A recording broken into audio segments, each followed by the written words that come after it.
Welcome to the next session of Kaiju Masterclass, Akira Ifukube's Atomic Bomb Trilogy that we've titled Atomic Requiem.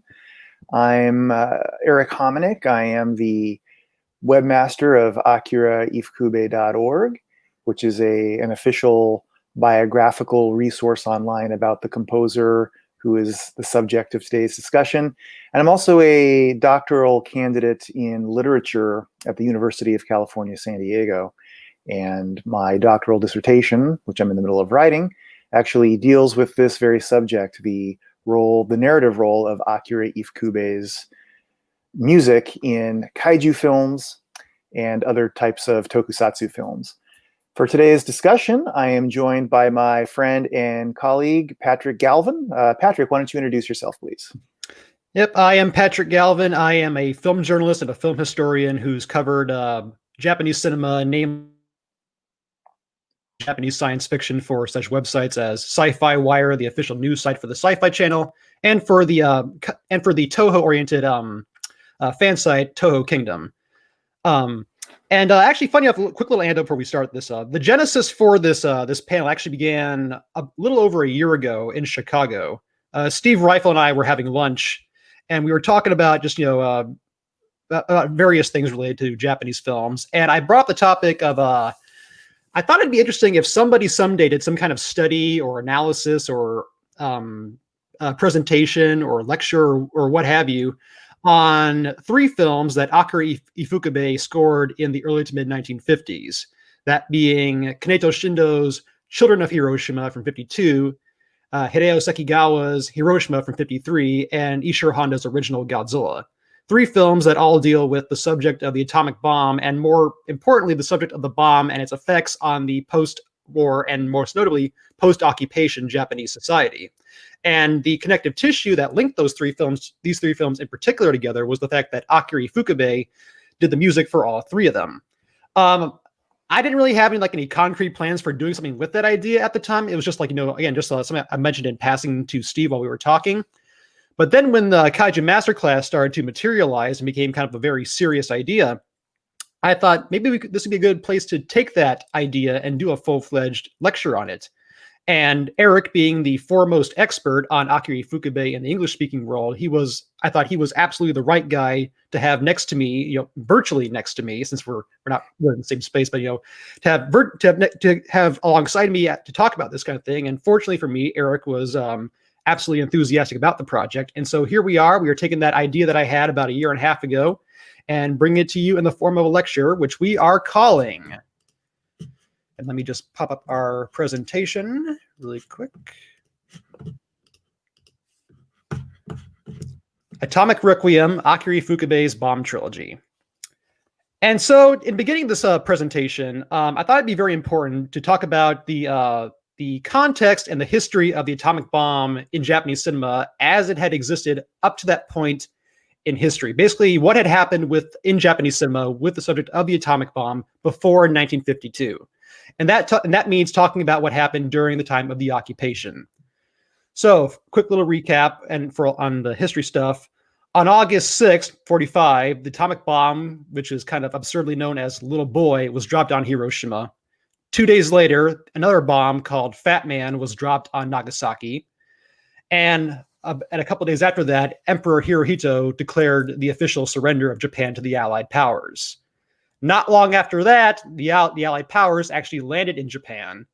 And on the very same day they landed, General MacArthur, Douglas MacArthur, who was because the occupation was headed by a number of countries, but it was primarily the responsibility of the Americans.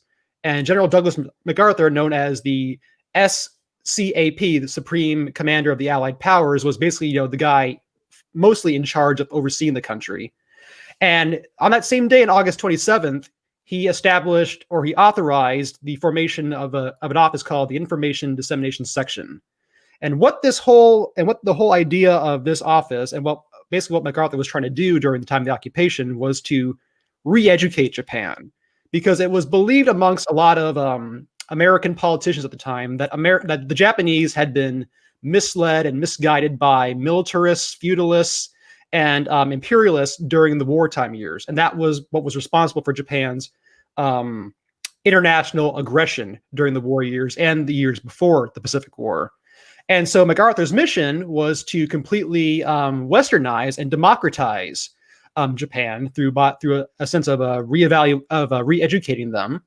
And even though the surrender was not made official until September 2nd of that year, this system of re-educating the country went into effect immediately as soon as they landed in August. And as I mentioned, it was MacArthur's mission to convert Japan into a more westernized country, basically to turn it into the Switzerland of Asia. And on the far right side of the screen, you will see little stills from a film called The Japanese Tragedy. And what you see there is Emperor Hirohito. At the top of the frame, he is, in his military uniform. He's a symbol of Japanese nationalism. But by the time we get to the bottom of that final frame at the bottom, he's now dressed in civilian clothes, and he's now looking kind of like an average person.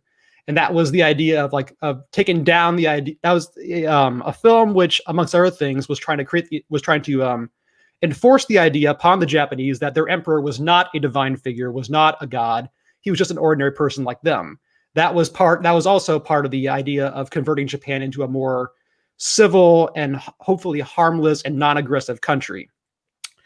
And so in democratizing Japan, MacArthur's staff and the occupation staff and the occupation authorities and censors, they set out to basically control all forms of media in Japan. That included everything from newspapers to magazines, books, and of course, films. And the thing about films in Japan from that time, from 1945 onward, is that Japanese filmmakers were very limited in terms of what they could or could not show in films. All scripts had to be submitted to an office called the Civil Information Education Section. And the scripts had to be translated fully into English for them, submitted to them, and they had to give their full approval before the films could even be made. Without their approval, the film could not even go into production. And on top of that, the finished movies had to be screened once again for the CINE and also for the CCD, Civil Censorship Detachment Section, which was a military organization in the government. And that was basically to ensure that the Japanese filmmakers did not change their scripts or change their plans when they went into production. So you could not submit a harmless, quote unquote, harmless screenplay and then film a different one and put it in a release. That could not happen. You had to film the script that you submitted to them. You could not change it without their permission. And without their permission, you could not release a film in Japan during the time of the occupation. And because of that whole system, the occupation censors had a list of subjects that they recommended, and they also had subjects that they prohibited. Prohibited things would be things like, films that were militaristic, films that were nationalistic, films that were anti-American, films that were and also really films that just put a lot of emphasis on the fact that Japan was being occupied at the time. The occupation wanted Japanese movies to show Japan in a more westernized system without the on-screen evidence that they were being occupied in the first place. And because of this, the subject of the atomic bomb was also kind of, scrutinized and controlled in terms of what could or could not be filmed in Japan. There were a number of films that Japan tried to make and in some cases did make during the occupation years, which ran into a lot of occupation issues. First of all, right after the atomic bomb was dropped on Hiroshima, the company Nichie produced a couple of documentaries about the bombing of Hiroshima and the devastation. One of them was inexplicably lost while being transported back to Tokyo, and the other was confiscated by the Japanese government for fear that it would, damage the fighting spirit amongst the Japanese people if they saw what had happened to their cities, namely with this new weapon, the atomic bomb. And after the occupation took over, that same documentary was then confiscated by the occupation censors.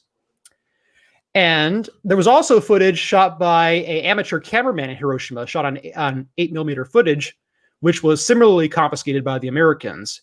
And although it was later, re-released, the the historians found that a lot of the footage regarding, like, say, human corpses and a lot of the more grisly details of the damage and the deaths had all been deleted, presumably by the occupation censors.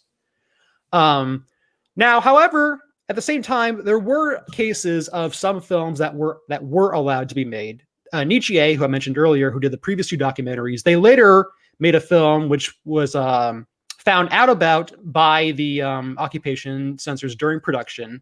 The occupation censors kind of guided their hand through the end of production, and the finished result was a documentary called "The Effect of the Atomic Bomb on Hiroshima and Nagasaki." It was basically like, a 2-hour and 45-minute science documentary about the devastation and a lot of the physical effects that the bomb had on survivors of the explosion. Now, however, this documentary was not released to the general Japanese public. It was shown to occupation authorities, and it was planned to be shown in the United States, although that did not really pan out as far as the occupation had hoped, for a number of reasons that I won't get into, because then we'll be here all day long talking about this. But there were also a number of films that Japanese filmmakers had tried to make in the occupation years that just did not get off the ground whatsoever. In 1948, Shochiku, the studio, tried to make a film called Hiroshima, not related to the one we're going to talk about in a little bit. And it was never made because the occupation authorities stepped in, started questioning things about it, such as, why are there, for example, imperial war songs in this film you're trying to make? And even though Shochiku claimed they did not make the film because of censorship fears, it's kind of obvious that probably really was the reason why they chose to do that. In 1949, the Hiroshima Chamber of Commerce and the Hiroshima municipal government, so the city of Hiroshima, tried to finance a film called No More Hiroshimas. The occupation found out about it. It was never made. In 1949, Toho tried to recruit a Hiroshima survivor named Tomotaka Tasaka, who was a filmmaker, and tried to persuade him to write a screenplay about the Hiroshima experience. That film was never made. And on the right side of the screen, you will see a book by a man named Takashi Nagai, who was a Japanese radiologist and scientist who was a survivor of the Nagasaki experience, who lost his wife to the bomb. This book basically details his experiences and also his efforts to help other survivors after the bomb. Now, this book was initially blocked from publication in Japan because of its subject matter. However, it was eventually allowed to be released once they had added an appendix which talked about the atrocities that Japan had done to other countries during the war. So that just kind of gives you an idea of how strictly the Japanese government, the Japanese filmmakers, were controlled by the occupation authorities. So the atomic bomb itself was not explicitly prohibited from media, but it was very tightly controlled. And that kind of leads me into my next topic. Censors, the occupation censors, they did make exceptions to their own rules on occasion. Sometimes there were things that were kind of set in stone that where they'd say we won't allow this, then they would allow it anyways. Now they did not allow things like anything militaristic to get through, but sometimes things like the atomic bomb could get through in media. An example would be like the film, clip of which screen grab of which you see on the right side of the screen is. I'm sorry, that's the wrong title. It's not supposed to be Children of Hiroshima. That's supposed to be Children of the Beehive. So please excuse that typo there. It's not Children of Hiroshima. That's Children of the Beehive. It is a film directed by Hiroshi Shimizu, 1948. It's about war orphans who are wandering around in the city without their parents, because their parents are dead or missing, and they are found by a repatriated Japanese soldier who kind of becomes like their guardian figure and tries to help them find a new home and a new way of living. And there was a scene in this film which takes place in Hiroshima. Now, the occupation liked this film because it was about war orphans and former soldiers being repatriated into Japanese society, but they were not very happy with the idea of a scene being set in Hiroshima at first. So the scene was, but however, they made a couple of recommendations. Number one, there's a scene in which, a war orphan from Hiroshima talks about the experience of the bomb. Please take that out. And the second part that they requested was, you can put a scene in Hiroshima, but don't show too much of the devastation. don't show too much of, like, the ruined buildings in the city. So what they primarily did was most of the scene was filmed inside of a cemetery. The occupation was okay with that part of it. But they did not want to overemphasize the destruction to the main part of the city. So Children of the Beehive, not Hiroshima. Again, I apologize for the typo in this slideshow. Children of the Beehive was allowed to go into production and to have this kind of context, but with some recommendations. And this is towards the end of the 40s, so the occupation is a couple years from being over. Censorship towards the bomb is starting to loosen up a little bit more at this point. There are more films being made about the bomb. There's more literature being published about the bomb at this point. And there are a number of speculations as to why that could have been. For example, there is a media historian named Sozo Matsuda, who believes that the reason why the occupation became more open to this kind of subject in Japanese media was because at this point, the USSR was kind of becoming known as, a nuclear force itself. And at this point in history, the Allied powers, namely America and the USSR, the Russians, are not exactly on the best of terms, don't have the best of relationships. So according to Matsura speculates, this might have been a reason why toward the end of the occupation, this kind of subject was a little more lax and free to use. And another example that I'll mention really quickly is that shortly before the end of the occupation, Tomotaka Tasaka, who I mentioned earlier, he was the Hiroshima survivor who was approached by Toho to make a film about the Hiroshima experience, but could not do that. In 1952, shortly before the occupation left, Tasaka directed a film called I Will Not Forget the Song of Nagasaki, and this was a film about an American who comes to Japan and falls in love with a Japanese woman who was blinded by the atomic bomb, by the light and the force of the bomb itself. So but that also kind of points back to what I was talking about earlier. This was a film that, on the one hand, yes, dealt with the subject of the bomb in Japanese society, but also kind of, created the sense of like, improved relationships between the Americans and the Japanese through the form of a love story. So that's basically like, in brief. There are other examples, but that is in brief an overlay and a history of the atomic bomb as it existed in Japanese media from 1945 to 1952. And in April 1952, the occupation censorship and the occupation itself, ends.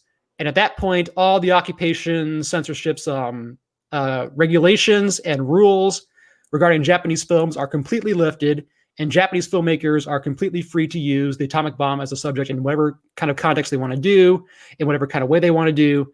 And that leads us directly up to the three films we're going to talk about today: Children of Hiroshima, and Godzilla, and the man who composed the music for all three of them. And at this point, I'd like to turn the panel over to Erik to talk about Akira Ifukube and also his relationship with the subject of radiation. Thank you, Patrick. Really, really excellent introduction to the history of how the atomic bomb was portrayed in Japanese films, leading right up to the occupation. And then, of course, we're going to be talking about the period right after the occupation when these three films were made, one year after another. Children of Hiroshima in 1952, Hiroshima in 1953, and of course the first Godzilla film in 1954. In each of these cases, there was a common thread that, in our opinion, binds these films together in what we might call a would-be trilogy, and that thread is the music of the composer Akira Ifukube. Of course, if you are a kaiju fan, a kaiju film fan, a Godzilla fan, you all know his music. It is one of the great staples of the genre. But before he wrote one note for the first Godzilla film, he was writing the music for these other two films. So let's talk a little bit about the composer's life leading up to his career starting as a film composer, just to give you a little bit of context of who the man is. Akira Ifukube was born on May 31st, 1914 in Kushiro, Hokkaido. Hokkaido is the northernmost island of Japan. On Hokkaido, there is an indigenous group of people called the Ainu. Now, way back in antiquity, the Ainu were more widespread all over Japan, but certainly by the time Ifukube was born, as is the case today, the Ainu are mainly concentrated in Hokkaido. So when he was growing up, the young Akira Ifukube in his village was exposed to Ainu culture, particularly Ainu song and dance. And this was just one facet of a larger fascination that the young boy had with music. He was fascinated by Western classical music, traditional Japanese music, the music of the folk music that he heard around him in his daily life, and also Ainu music. This interest in music led him to want to become a musician, so he taught himself how to play the violin. With his older brother Isao, who was also a musician, Isao played the guitar. They would put on public performances in the Japanese capital of Sapporo when both of the boys were school age. They moved from their tiny village and went to the capital of Hokkaido, Sapporo, to go to school. And it's there that Isao Ifukube, the brother, and Akira met another young musician by the name of Fumio Hayasaka. Now, if that name sounds familiar to you, it must be because you're an Akira Kurosawa fan. Fumio Hayasaka was Kurosawa's composer on films such as Rashomon and The Seven Samurai. So these three young musicians, staged all sorts of performances, musical performances in the capital of Hokkaido in the early 1930s.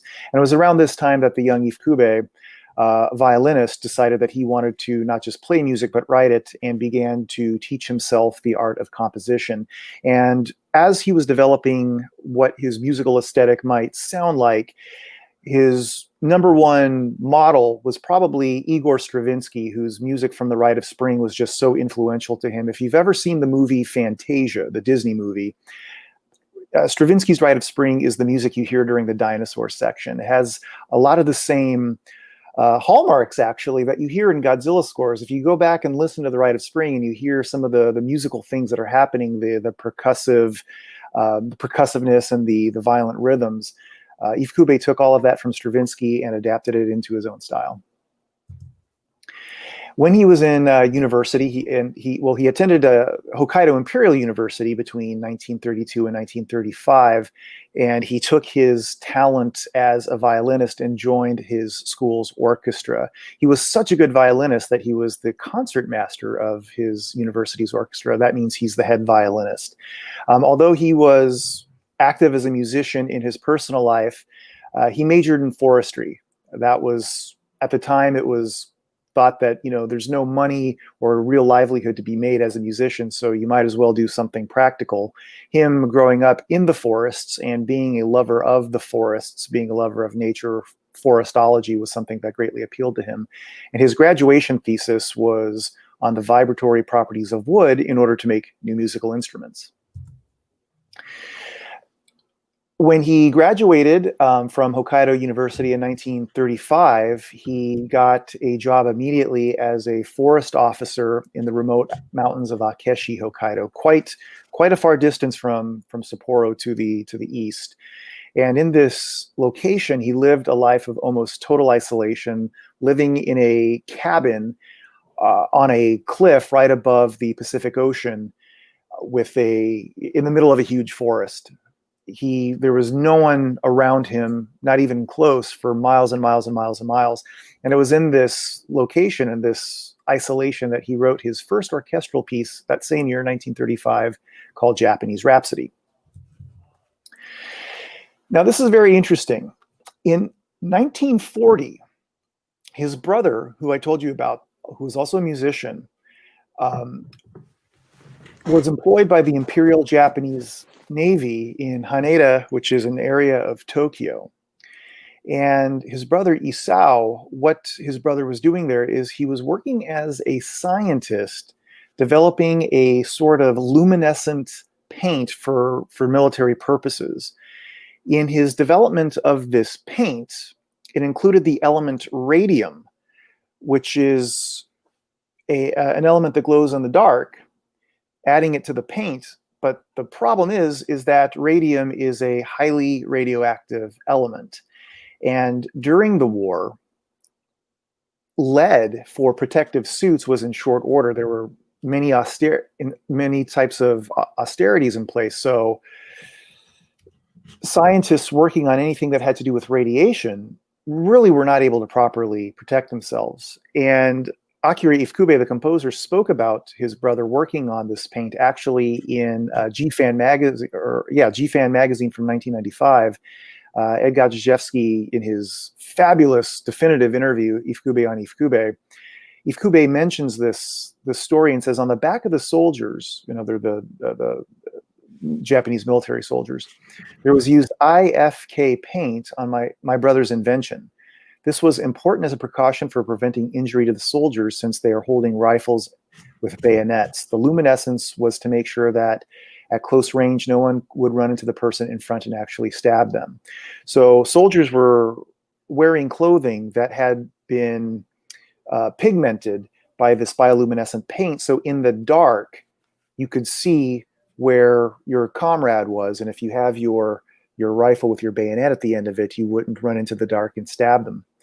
Unfortunately, what happened, because of Isao's experiments with this luminescent paint, he was exposed to lethal doses of it, and he died from that radiation exposure in 1942. And the composer was absolutely devastated over this because he and his brother were so close. They shared that very special musical connection. So to lose his older brother like that was a real tragedy.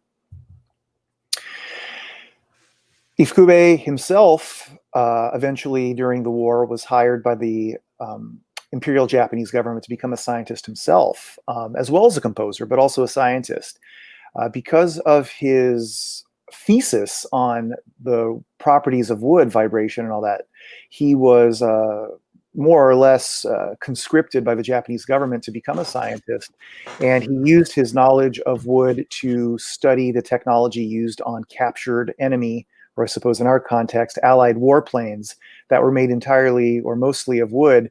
The reason being is that wooden airplanes could avoid radar detection much more easily than one that was made out of metal.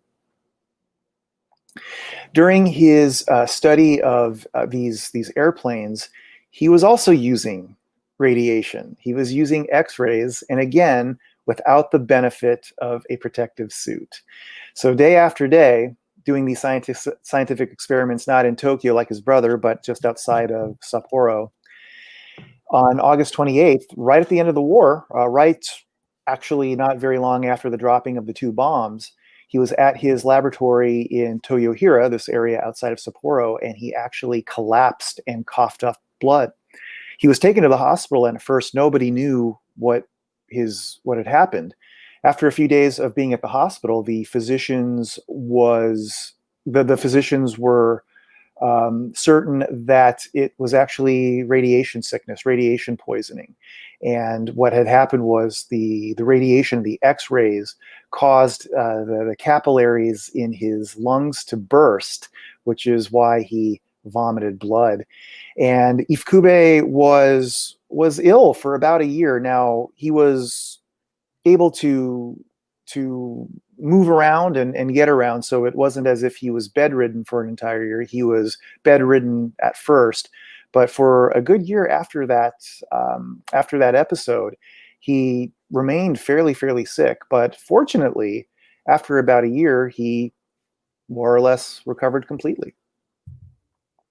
And it was right at that time in 1946, 1947, when he, having fully recovered, he moved to Tokyo in 1947, and that's when he scored his first film called Snow Trail. And then that was what put him on the map. In short order, the composer became fairly in demand.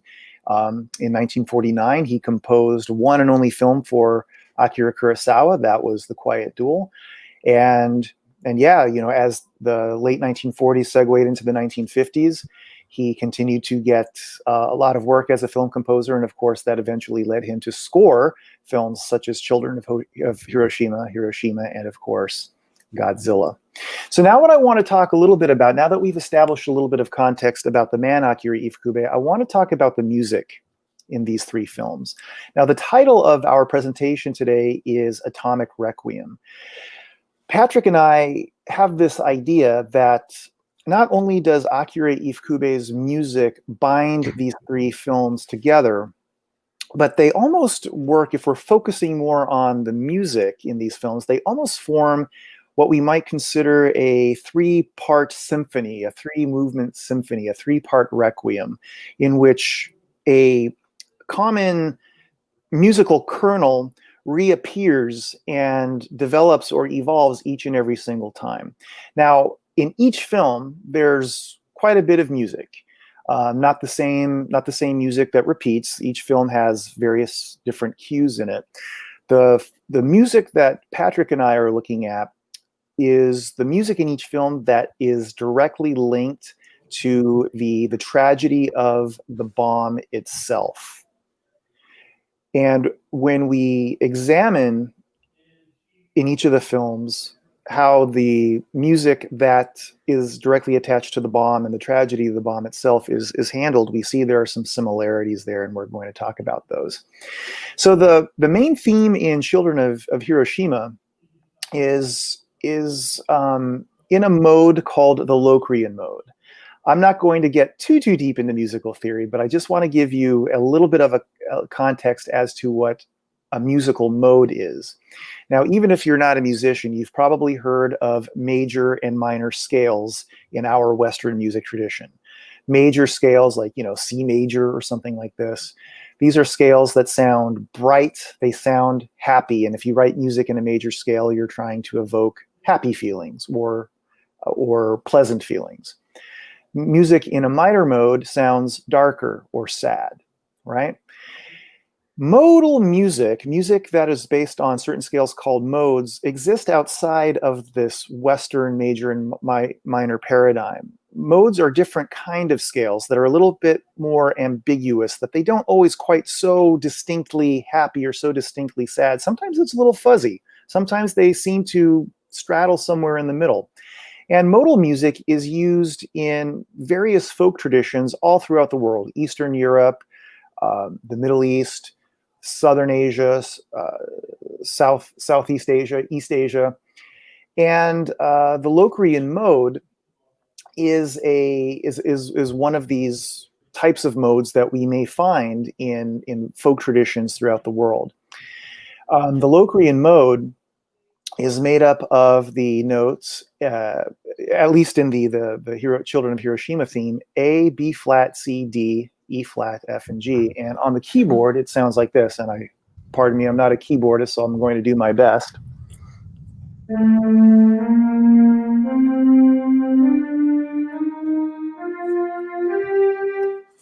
So that's what the Locrian Mode sounds like. And the theme from Children of Hiroshima is in that mode, and I'll just play a little segment of it for you.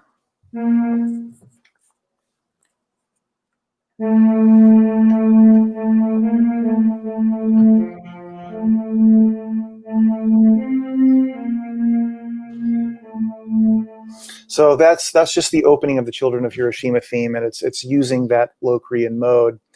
What's interesting about using the Locrian mode on the note A, beginning on the note A, is that it's very similar to a traditional Japanese pentatonic or 5-note scale. So I've got this graphic here for you that shows you how the Locrian mode looks on a staff. And the two notes, C and F, that have the little box around them, those are the notes that we would take out of the Locrian mode if we were to use this pentatonic scale, which is called the Iwato Scale. The Iwato Scale is a scale that's commonly used in traditional Japanese music, especially music for the koto, which is a stringed instrument. So we can almost think of the Locrian mode as being a Japanese Iwato scale that Ifukube adds 2 extra notes to in order to expand this traditional scale out a little bit more, to make it a little bit more dynamic. So once we take those notes out, we get a very Japanese sounding scale, which is called the Iwato scale.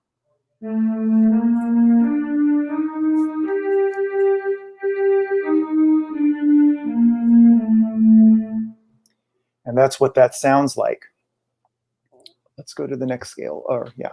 So in the Children of Hiroshima, by writing bomb music that is directly attached to the bomb in a mode that sounds a little bit like an expanded Iwato scale. I think what the composer is doing is he's creating a sound that sounds sort of like Japanese music, but not quite. But because it's modal, it still doesn't sound Western. He uses a very similar technique in his main theme from Hiroshima, which is also the Godzilla on the ocean floor melody from Godzilla. It's very interesting because in the film Hiroshima and in the film Godzilla, Akira Ifukube is basically using the same theme, the same music to represent what is in essence the same feeling, this extreme sadness because of destruction in both films. Oh, one thing I wanted to also mention really quick in Children of Hiroshima is that in that theme that he uses for the for Children of Hiroshima, there's a little musical kernel as the music develops. There's a little musical kernel in there that you might recognize, and it is this.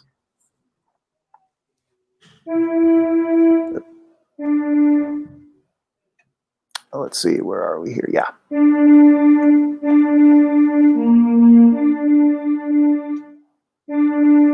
Oh, I'm sorry.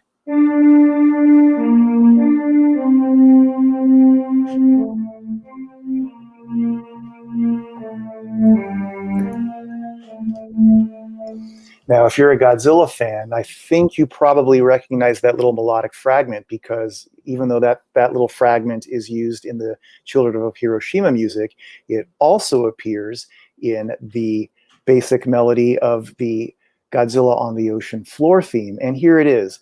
Next slide, please, Patrick. So that Godzilla on the ocean floor theme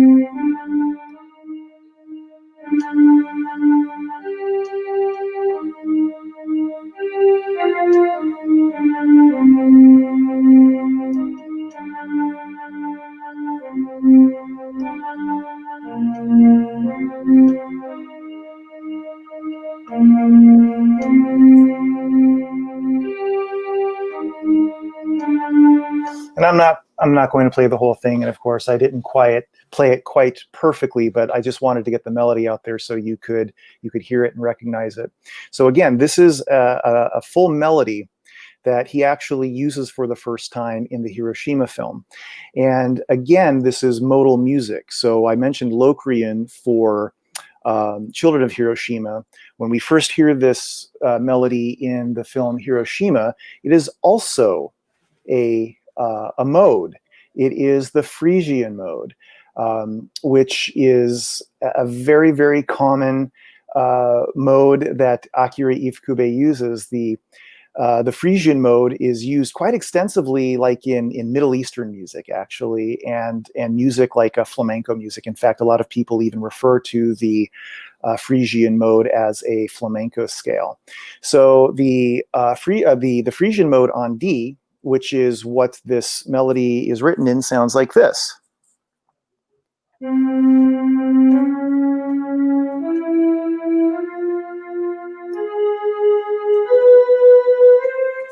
Okay, and what's very interesting about the Phrygian mode on D is that it happens to be identical to a Japanese scale called the In scale, or the Miyakobushi scale.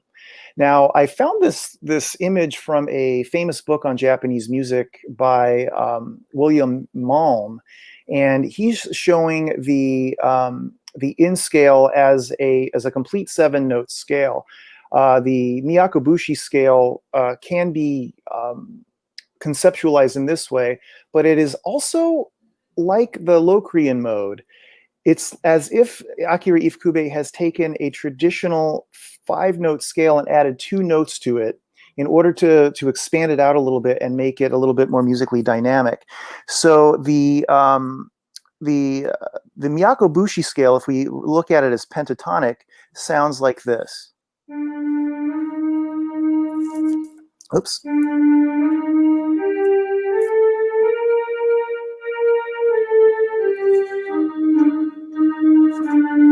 So when we take out those two notes and play it as a pentatonic scale, it really does sound quite Japanese. And in fact, this is the exact scale that we would use if we are performing the very famous Japanese folk song, Sakura Sakura.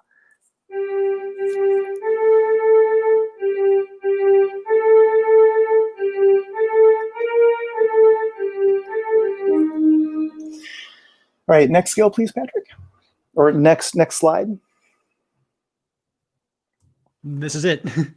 Okay, thank you very much.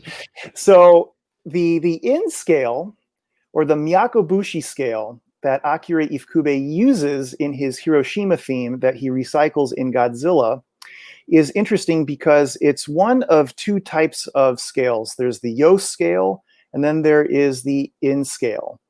Both scales were imported to Japan from China in either the 6th or 7th century.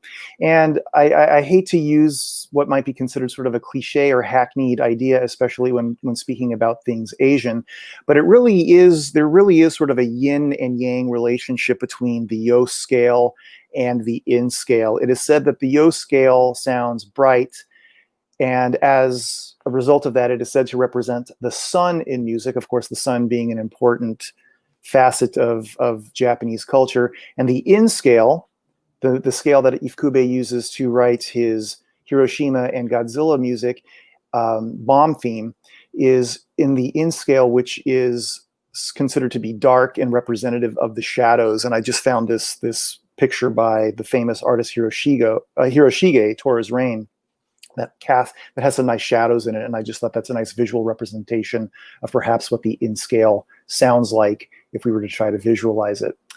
Next, Patrick, please. And the in scale, just like the other scale that I mentioned, the Iwato scale, is used widely in traditional instrumental music, including music for the koto, the shamisen, which is a plucked string instrument, and the shakuhachi, which is a type of flute. All right, so now that we've given you a little introduction to very cheap and cheerful overview of musical theory, let us now, Patrick, just sort of talk about these films, how the music binds them together, and just sort of, also the themes that bind them together, and how the music interweaves with these themes. Mm-hmm. Well, one thing I think is worth noting is just like in talking about the three films, it's kind of worth talking about the three directors in a sense as well. Like, for example, like Kaneto Shindo, who made Children of Hiroshima, he had kind of a personal connection to that kind of story because he himself was a Hiroshima native. He did not experience the bombing himself, but he was born in Hiroshima, and he had relatives and friends who were affected by the radiation. So for him, it was kind of a personal connection.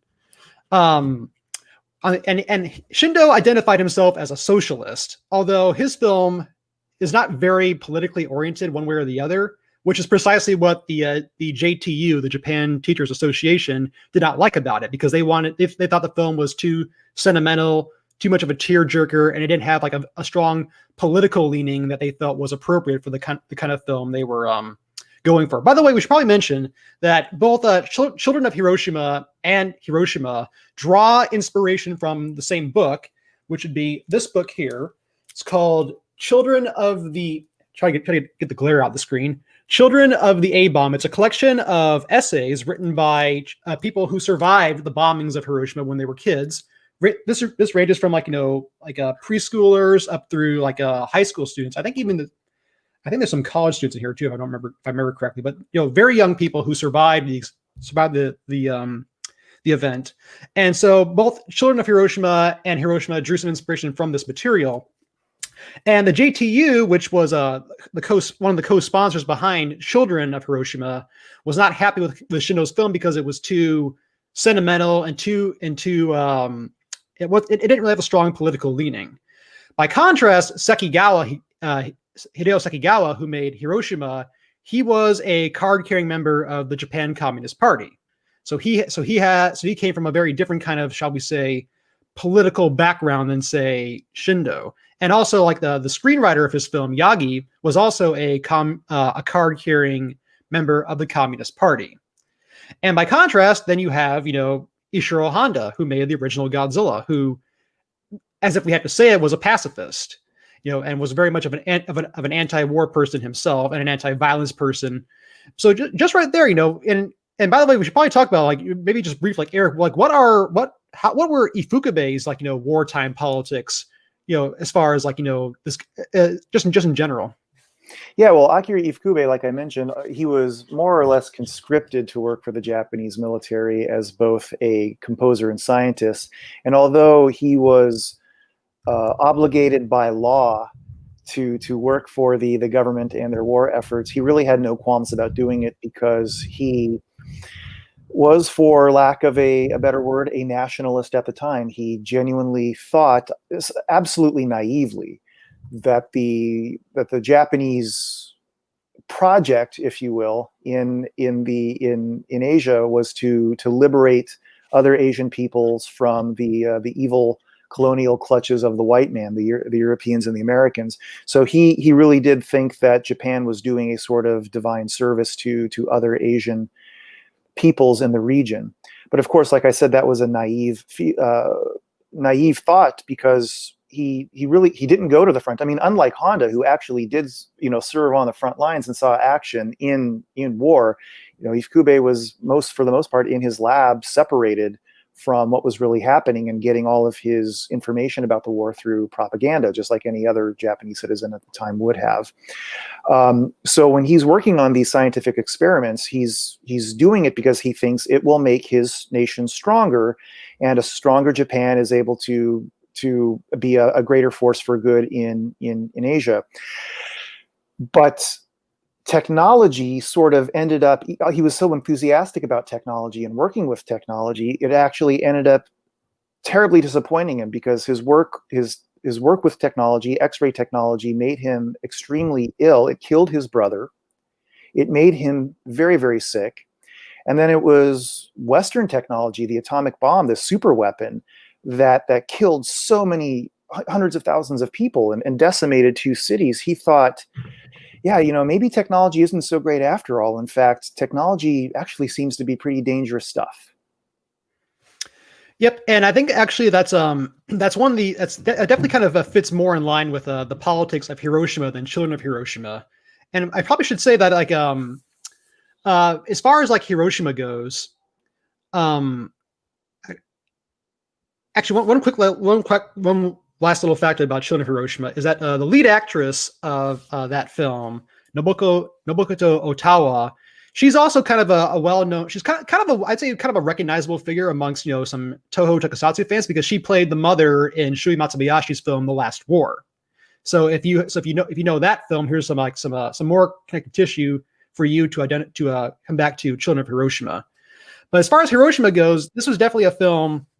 Hiroshima, the Sekigawa film, the JTU wanted a film that, according to Don Ritchie and Joseph Anderson in their book, The Japanese Film Art and Industry, they wanted a film that would push to, like, quote, genuinely help in the fight to preserve peace. They wanted a film that was much more political. And indeed, when you watch those 2 films, like, back to back, the way they show the consequences of the atomic bomb on the Japanese people is quite different. Like, for example, in Shindo's film, it's definitely played for tear-jerking effect, but it's not especially horrific. There is a flashback to the bomb in which you see some horrific imagery, but the survivors that you see in the modern day are not horrifically affected, at least physically. Like, there's a little girl who's dying of radiation poisoning, but no, she's brightly lit. She's smiling. She looks very peaceful. Her hair, she's got all of her hair. She's kind of going with a smile on her face, and she's very peaceful and content. However, by contrast, when you look at, like, say, Hiroshima, there's similar material in that film in which you have children dying of radiation poisoning, and you see, like, blood pouring out of their nose, their hair's falling out. We're hearing about, like, the symptoms that they're getting as far as, like, suffering from radiation poisoning. So Hiroshima definitely had a much more political leaning and was much more about the direct effect and like the scientific effect that the bomb had on the Japanese people. And I think that's also kind of an interesting way of comparing and contrasting those two movies. Yeah, and something that actually I think we haven't really focused on yet, which is sort of what we're leading up to, is that when we think about Ifukube and his music being a common thread that binds these three films together in what we might call a would-be trilogy, is that we have to remember that the composer is writing that music from a place of personal experience, of personal tragedy. I think one of the many reasons why that music is so successful in each of the films is because the composer is writing from those experiences. He lost his brother, whom he absolutely dearly adored, and then himself went through the experience of what it's like to be made sick from radiation. So in each of these films, there are scenes of people that are not dead, but survivors, of course, to varying degrees of harm and injury. But in each of the films, there are people that are recovering and dealing with that aftermath. They weren't killed by the bomb, or they weren't killed by Godzilla, which we could consider a representation of the bomb, but they're in that state of recovery. He felt that, and I just find that is such an interesting aspect to think about when we think about what types of inspiration he might have resourced when thinking about how to create music that really expresses the tragedy of this sort of thing. Again, I think that's why the music is so successful and such a punch to the gut when we hear it.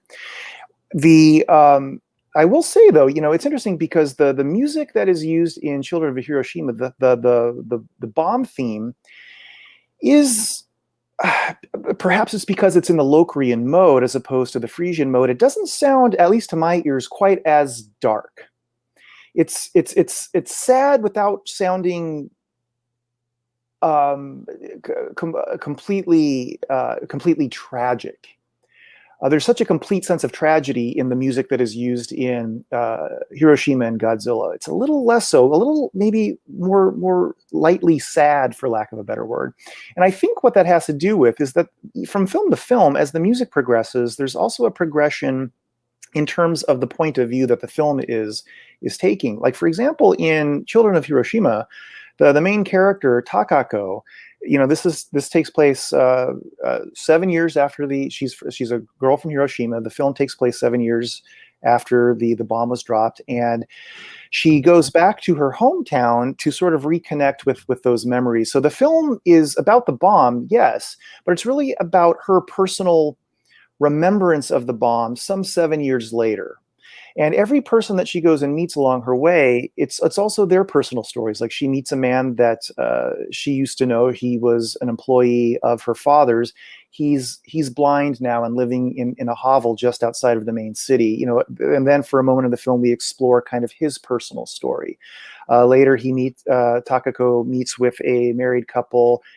They cannot have children because the wife is made sterile because of the bomb, so they're adopting a child. So there's a scene where she's really talking about her own personal connection to the bomb. So the music seems to fit the tone of that film. Whereas once we get to Hiroshima, I mean, it really is a horror film. What happens is we're not dealing with just the individual. We're dealing with sort of how this directly affects humanity as a whole. There's so much emphasis on the human element and the human body. I mean, the Sekigawa, the director, doesn't hold back when he's showing how the human body is so terribly harmed after the bomb. And because the movie takes such a dark turn, I think the theme, the bomb theme, the atomic requiem theme that Ifukube uses in the Phrygian mode appropriately turns darker. And then by the time we get to Godzilla, we've gone from the individual bomb experience to how the bomb affects humanity to sort of how the bomb affects humanity and beyond, all of nature. Now in Godzilla, we're not just looking at how technology and the bomb affects just individuals or humans, but but the natural order of things which Godzilla represents. And also another dark film, so appropriately the same theme that he uses in Hiroshima, he uses again in Godzilla, which really emphasizes the darkness of both of those stories versus not quite such a darkness, but more of a light sadness that we have in Children of Hiroshima. And I also think it's kind of worth noting in talking about, like, say, Hiroshima and Godzilla is the use of songs in both of those films. Yes. You know, in Hiroshima, for example, by the way, I should probably mention, like, Hiroshima was originally supposed to be distributed by Shochiku, but Shochiku actually backed out of the deal because they felt the final product was too cruel and anti-American. And so the JTU actually self-distributed the film. But in that film, you have scenes like, for example, like, like children pinned underneath the rubble. I should also mention on a side tangent, I definitely see more of an influence in the Iwato Scale book in Hiroshima versus Children of Hiroshima, because this is packed with lots of firsthand recollections of the physical suffering and the physical atrocities that were committed by the explosion. But in, like, for example, in Hiroshima, there's children pinned underneath the rubble. They're crushed. They're dying, and one of them starts singing a song. It's like sort of like an imperial song, and also you've got like teachers huddling all their kids together in the river to hide from all the flames and the heat, and like, okay, let's sing our school anthem now. And by contrast, when you go to Godzilla, you have the famous, Prayer for Peace song. And the way that songs and music is used in that film is in a way kind of different from what you see in Hiroshima. It's not about rousing up a political sentimentality per se. It's about, inspiring, at least as far as Honda's views were concerned, inspiring empathy and sympathy for like the sufferings that have followed. Now, of course, and I don't know if we have time to talk about it, but Ifukube had his own, as you could tell us more, he had a slightly different interpretation of Godzilla than Honda did. But I just think it's kind of interesting that looking at those last two films and how they use songs differently to different effects is also just kind of an interesting way of how Ifukube's music kind of suited the political mentalities the directors were going for as the films proceeded. Absolutely, Patrick. And I like that you mentioned how in Hiroshima it's actually a very powerful scene where the school teacher, she's taking all of her children, everything's burning around them, so it seems safe to just get into the river to get away from the flames where the flames can't get to you. And she's got all of the children huddling, and she tells them to start singing their school song in order to get their mind off of what's happening, to distract them, right? So as they're singing this song, though, the Atomic Requiem theme is playing on the soundtrack, and it's a very interesting moment because it's very dissonant. You've got the song of the children contrasting very harshly with Ifukube's music, and the music is sort of billowing and surrounding them like the smoke that you visually see on screen. It's like, although they are trying to sing this song in order to raise their spirits and block the horror out of their minds, if only but for a moment, that music, which represents the bomb and its resultant tragedy, overtakes that song, just like the horror around them visually overtakes them. Musically, the horror overtakes them too. And so, yeah, that's a completely different subject. I mean, we could get into how not just this theme, but music and song appears in these three films, and how it comes in harmony with and goes in dissonance with Ifukube's own music is quite a discussion in and of itself. Actually, something I'll be talking quite a bit about in my doctoral dissertation. Which we all look forward to. And one last little note that I think that is probably worth discussing, at least like anecdotally, is that the effects these films had in terms like international exposure and such. Like Children of Hiroshima, being a sentimental tearjerker, was shown at the Cannes Film Festival. It was shown in many countries around the world. Hiroshima was not shown as extensively as that film was, and also the lead actress Yumeji Tsuyoka, who Ozu fans know for playing Hara Setsuko's best friend in Late Spring. She had campaigned from Shochiku to be allowed to make that film because she was born in Hiroshima. And because of her involvement in that film and its perceived anti-American sentiment, she was actually invited and then uninvited from being allowed to go on an international flight from JAL to America. they'd researched into her background, found out she was involved in this film, and then withdrew their invitation to let her be a part of that whole thing. And then by contrast, you have Godzilla, which has become a worldwide phenomenon. Now, granted, the Raymond Burr film definitely de-emphasized and gutted out a lot of the atomic bomb substance in that film, and sort of weakened it so that it was a little more of a more focused on being a straightforward monster on the loose film. But I think at this point, it's needless to say that Godzilla's anti-nuclear metaphor has become recognized in many cultures, in literature and all around the world. And so I just find that kind of interesting. We have these three films that each took a different approach, and all of them had, for better or worse, a large impact on the subject of the atomic bomb and and how it was perceived in media across the world. So stay tuned to Kaiju Masterclass for our next panel. Thank you very much. Yep. The next panel will will feature Carlos Suante and Ricardo Delgado talking about their work on the unmade Yondabont Godzilla from 1994. Thank you for joining.